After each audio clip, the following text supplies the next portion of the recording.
Hi everyone. I hope you are doing amazing today. I am Bartek, and I can hear myself.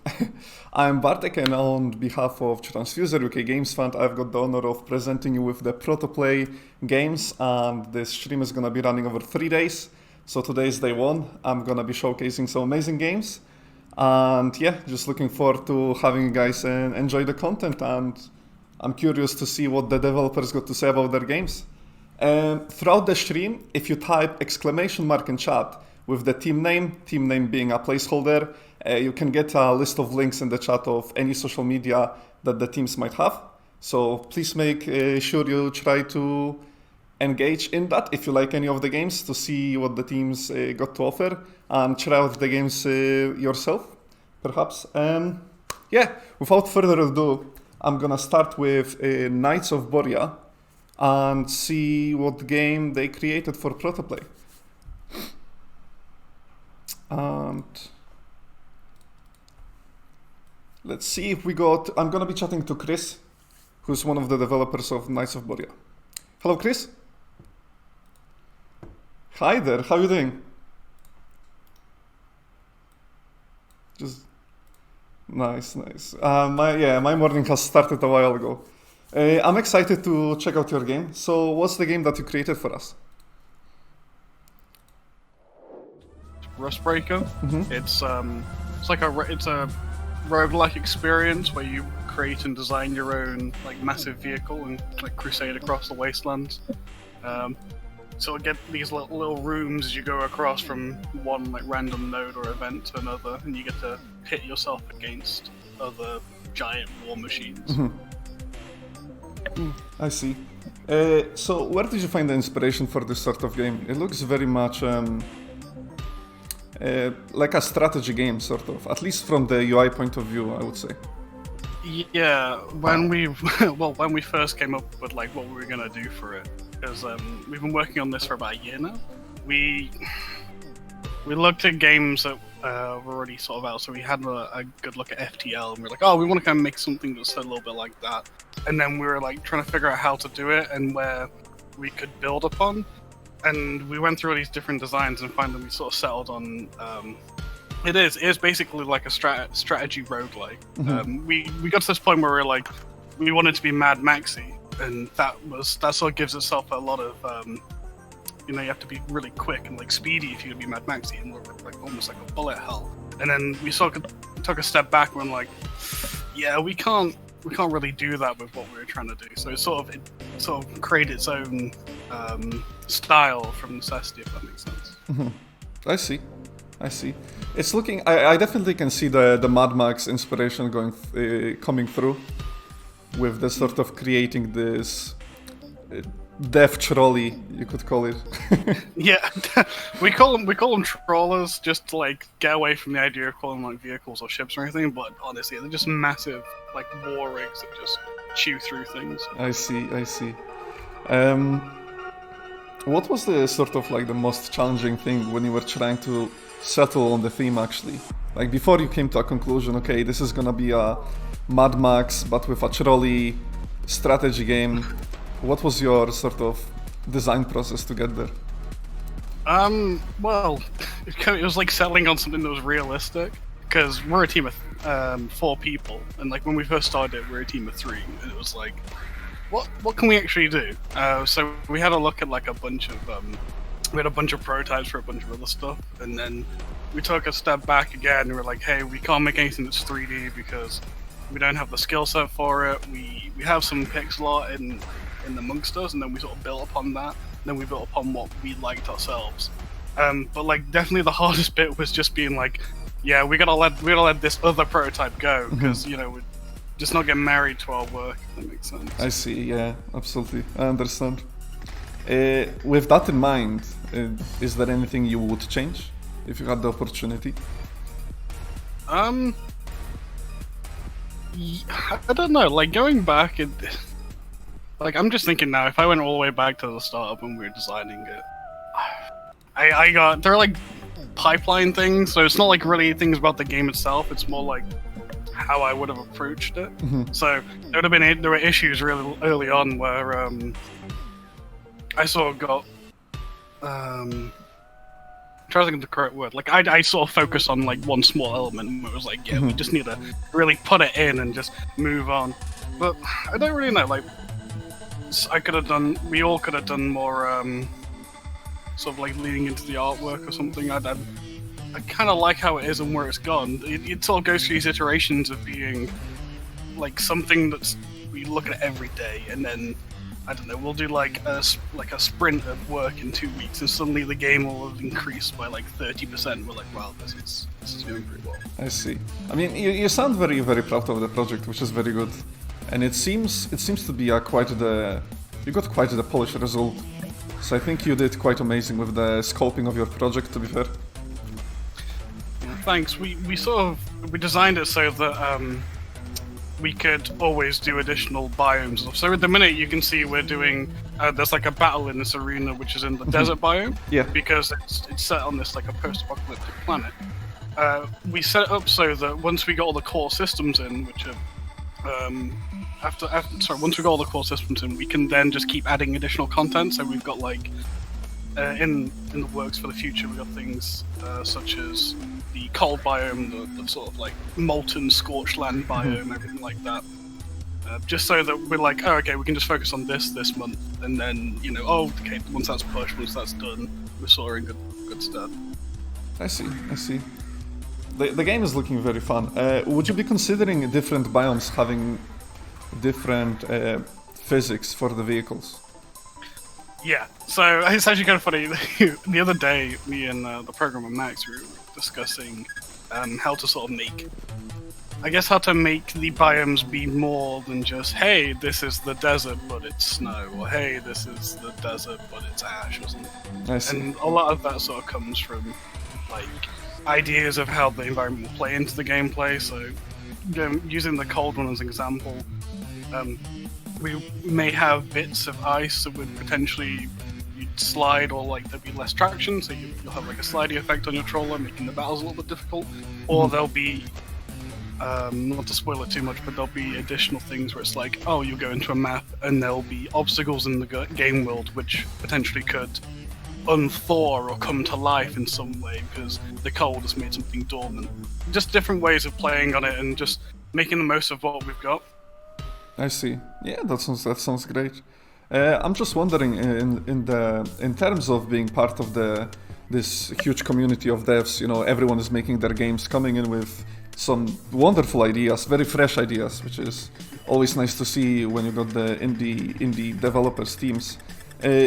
Was there a situation where you had other teams actually influence the choices you make for your game design? So what do you mean, like, did we reach out to them, or they reached out to us and provided some insight, or was it like... Not just insight, but maybe just in terms of feedback, sort of looking at how well some teams are executing on one part of the game and trying to touch on that yourself? So in terms of like within the community that Transfuser sort of built, there were instances where we were trying to figure out sort of what we want to do, and then the fourth person of our team, they had a look at other teams and sort of like how they go about certain things. But like in terms of the grand scope of things, we just a lot of the influences came from talking with the facilitators, which were the industry people that we were paired with from Transfuser, and then also speaking with other facilitators that were like paired with other teams.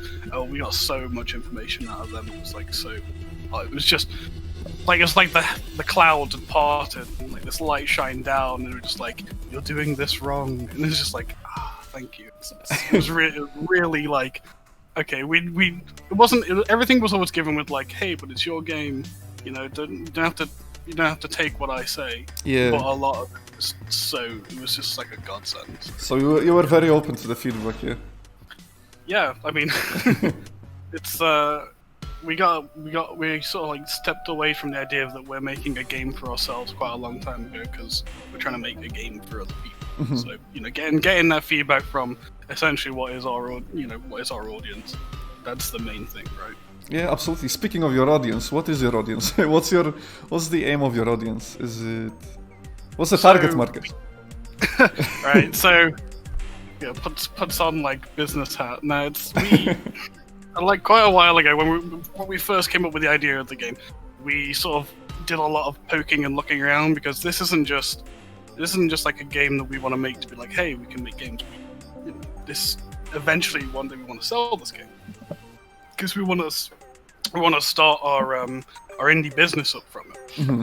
So we were looking at what would be marketable and what would be okay. So I actually identified that, like FTL, when that came out, like 7-6 years ago, something like that, quite a while ago, it had this massive market established, and then gradually over time, it shrunk. But there's been no other sort of game that's tried to capitalize upon that success. Mm-hmm. So that's sort of where a lot of this comes from. We're not like starstruck with the idea that we're going to tap into that massive market that they did. I mean, that's we're not going to win the lottery, Mm-hmm. but we definitely want to build upon a very small niche of that.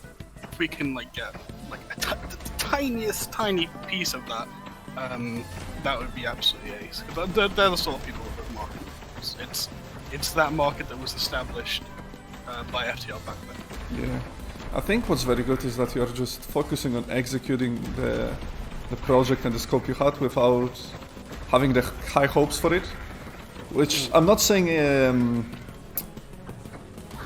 you always have to have it. It's good to have the hopes for the project you put the hard work and heart into, right?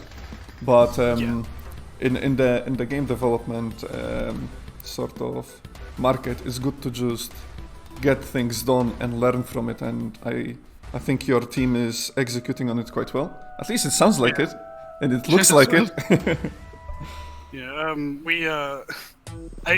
there's been a lot of this. Like, there's been because the three main people who are part of the team, we are the original people that started on the project back in our third year of university. Because we all live together and we often bounce things off each other, like I did. Mm-hmm. And then one of the things that we were discussing was worst case scenario, what happens, what's going on, and then we just were like, we still made a game, we learn all these processes, we've been Absolutely, through, yeah. What it is to make it, and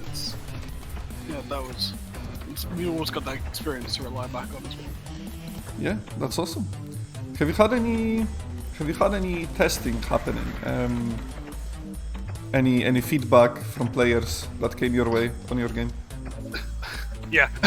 Nice. I just had my head. Sorry, not to be like yeah. It's just, you just reminded me when we initially put this up on itch. So what happened? I can give you a quick breakdown. Basically, when we first started making this, we were in university. Then we did all the core systems, so we did everything was super basic. Then we went to Transfuser with what the core systems were, and we fleshed out a lot of the content, added additional systems. We just we doubled the game essentially.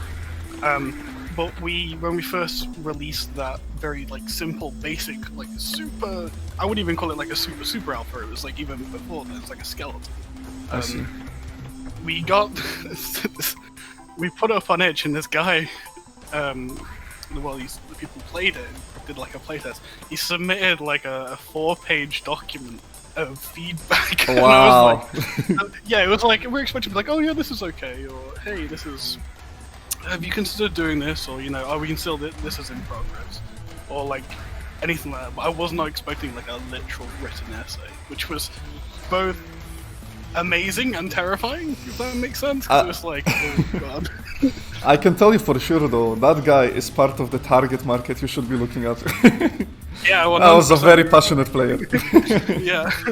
But on top of that as well, we're all part of different communities in the team, so we often just reach out hey, we got a build, do you want to come play it? Or we have a lot of contacts in the education side of things, so the Games Academy we come from, we actually often used to reach back to them and stuff like that. They helped us with just sort of thinking through the process and having a go. I see. Yeah, sort of touching back on the when I asked you about the getting feedback from teams. So, would you recommend other indie developers to try and?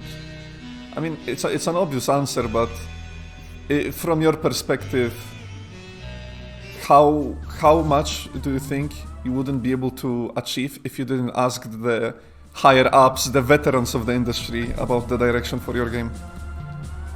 I think it wouldn't be the same game it is now. And that in that answer, that should tell you that it's like just loads of stuff. Like, you know what I mean? Like, we're a community, and trying to reach out and learn from one another is super important to us. I mean, I'm trying to like. I feel like I've not answered your question. I mean, I would suggest it 100%, like 120%, definitely, because it's only through like learning that we're gonna get better, right? And I mean, I don't know anything really. Still, even now, I'm still trying to make it in this community. I'm still like a fledgling part of it. I see. People are out there. They've been doing this for. Oh god, I'm thinking back to so yeah, I've been doing it for like 20 years, maybe longer, and it's just like I'm nearly as old as I am. You've been in the actual business, so I cannot compare to that. It's crazy to think about it, right? Yeah, I mean, I must compliment your team, or at least you, for the sort of healthy mentality towards feedback as well, because. I know what it's like. I myself study games design, so I know what it's like to create your own baby, and then when there is some critique coming in, it's like, you know, something doesn't work, but you don't really want to hear it, you know? Yeah, well, like I said, that sort of ties into the very first thing where I was like, you don't gotta get married to it. I mean, we have moments where we make a game, like we're making Rustbreaker, and we're like very, very tied to a certain thing, and then we take a step back after a while, and we're like, you know what, just get rid of it, or that's good enough. It's just, I don't know, it's very much we're trying to build it for someone, and we gotta remember that, because it's not gonna be the best work we ever make. But it will be something. It is something we are proud of. That makes sense. Yeah. And it's just gotta do the best we can. But also just not get pigeonholed into something, or like I'm trying to think of the correct word, like tunnel visioned into it. Because we'll get like hung up writing some like one piece of code or like one certain thing. It was just like, just take a step back, do something else. Or the tutorial. Oh my god, the tutorial. I mean, what? No, it's fine. Tutorial's ace. What happened with the tutorial? You can tell us about the biggest struggle with the game. Let's go. Okay, so for me personally, that was like I know I said earlier there are things I change earlier in the time of development, but for me personally, the biggest like pain, to put it gently, has been that, because it's trying to like I want to do something that's easy to understand, and sort of like the player learns themselves, and then coupling that with my inexperience, which, you know, I ask people for help and stuff, and I ask people for assistance, and I sort of got like a rudimentary bit in, but still I like, oh my god, that tutorial, I just like janked together a bunch of scripts, and because I'm the designer, but even feels a bit weird to say, because we all share multi-roles, you know, we're part of the team, rather than like you're one person. Apart from Max, he's like our coding wizard. No one can do what he can do in our team, so it's fine. Yeah, I just like slap together a bunch of code, and I'm like, it works, and then it crashes, and I'm like, great. But yeah, for me, that was the biggest trouble, was tutorials. And I know that I'm going to say this now, and I look over to Max, and he's cringe. I'm going to say the biggest trouble for Max was probably doors. Doors? For some reason, getting doors working in our trawlers was just... He's cringing now, he's looking at me like squinting. It's just... We don't know why, it was just so difficult, because we create like not a net mesh, like a walkable surface for our pawns inside the trawlers, and then having them to understand what a door is and actually show up what a door was and have them visible, for some reason was just like ungodly hard. Interesting. Yeah, sorry, I'm a bit on a tangent. Yeah, that's alright. What about what are you looking forward to? I think you sort of touched on that earlier, but where do you want to take the game next? You mentioned that you want this to be like the start of your indie studio career, yeah? Yeah, definitely. So within Transfuser itself, we had this big thing where we practice our pitches, which we have to. If we are selected, we do a pitch to Transfuser itself for a grim. From those pitches we had, where we did these just practice ones, we actually got to speak with a publisher to help us, not like in a big terms, more to be able to speak with them to understand what it is they're looking for, and just practice speaking to people like that, because we've never spoken to anyone super big. Yeah. And from that we learned what we needed to do, and so we instantly went and made these massive we have a massive timeline and a smaller timeline. So the next step for us is sort of, we do need this game to be able to approach larger publishers and stuff. So to get the ball rolling. So we've been creating pitches for that, and that's the sort of next step, is continue development on it. Which, because then at least we still got something, even though it says no. But then also we can approach publishers and be like, hey, we've thought about 9-month development and 18-month development, and this is what the game will be in, so on and so. I see. That's sort of the next step for us. Cool. It's kind of terrifying to say. You speak a lot about growing the game. I noticed in the game, I believe there is just a single player, right? Yeah, we very early on we're like, hey, can we make this multiplayer? Max turned around to us, sat us down, looked us very hard in the eyes and said no. It was like, okay. it was like, it takes away both from the way we want to portray the story and the design and the experience. Oh, I see. From making it into a multiplayer, but I could also see the appeal of it. Everyone makes their own giant rigs and then fights each other. So we had a bit of a discussion about that, and the ultimate thing that we came to a conclusion was, it's just going to be a better game if we focus on a single player experience. Plus, there's a load of issues if we make it into multiplayer for what we had designed in the later areas. I see. I would go into a bit more, but it'd be kind of spoiling it a little bit for when it does come out. Yeah, no. So. Keep if you are looking to focus on the single player, I think keeping the lore and everything secret, let's say, is actually very healthy for the game experience. I think these days a lot of single player games get sort of spoiled because you can look up the gameplay online. Yeah. But yeah, go on. Sorry. I was gonna say, yeah, we got some twists planned for it, which is just some cool things. I really want to talk about them, but now I gotta stop myself. I will stop. That's alright. Yeah, but it's really a shame because I'm thinking the RNG sort of the randomness of how the battles go, because I understand the death troll is shooting on its own, but you can change the fire modes. I saw in the chat. Yeah, so the guns have got 3 modes. Okay. One is automatic, so you just get your pawns, your crew to go and man them, and they'll just shoot the nearest enemy room. Sorry, one sec. The other one is targeted, where you will paint targets or paint enemy trawler rooms, and you'll be like, this is super important to destroy, so your guns will then focus on them, and if an automatic room is close to it, it will pick that first, but we'll just continue shooting. And then there's the third one, which is manual aiming. And they're sort of really important for the actual gameplay itself, because the way we do loot in our game is any trawler room, any room that's not destroyed at the end of battle on an enemy ship, or an enemy trawler is, it goes into a random loot pool, and you get to pick one of 3 selections, and those selections are pulled from this loot pool. So you could make this really precise, almost surgical trawler that just cuts apart other ones, because you're looking for certain rooms or certain weapons. So there's this additional element of strategy to it. I see. It sounds really cool. I'll definitely be giving this game a try. And for anyone who wants to find out more, let me get some socials for you in chat.